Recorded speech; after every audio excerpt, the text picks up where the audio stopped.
Inside ஒரு வழியாக வாங்கிட்டாங்க கைஸ் இவன். அதான் இவ்வளோ குஷியாக இருக்கேன். இன்சைடு காமிங்க மக்களுக்கு, ஃபாலோ பண்ணுவீங்க. ஓகே கைஸ், நம்ம அப்படியே ரூமுக்கு ஒரு பாய் சொல்லிட்டு நம்ம வண்டி லக்கேஜ் அங்கே ரெடி ஆகிட்டு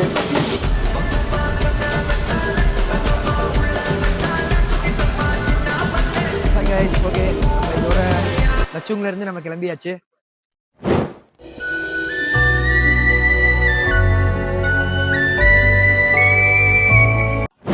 கைஸ், நம்ம இப்ப எங்க இருக்கோம்னு பாத்தீங்கன்னா லட்சுமில இருந்து கேங்டாக் போற வழியில வரும்போது நம்ம 7 சிஸ்டர் வாட்டர் ஃபால்ஸ் பார்த்தோம். இந்த வாட்டர் ஃபால்ஸ் நேம் என்னன்னு பாத்தீங்கன்னா, வாங்க டிரைவர்கிட்டே கேட்கலாம். Amitabh Bachchan water falls. Guys, இந்த வாட்டர் ஃபால்ஸ் நேம் என்னன்னு பாத்தீங்கன்னா அமிதாப் பச்சன் வாட்டர் ஃபால்ஸ். பேர் தான் 7 சிஸ்டர் வாட்டர் ஃபால்ஸ் நேம் வச்சிருக்காங்க இந்த வாட்டர் ஃபால்ஸ்க்கு. தம்பி, இது என்னதுன்னு தெரியுமா? நீ எவ்வளவு கொடுத்தாலும் பத்தாதுங்களா சொல்லாதீங்க. மோத்தா உன்னை பெத்தாலா இல்ல யானை கக்குச்சாடா?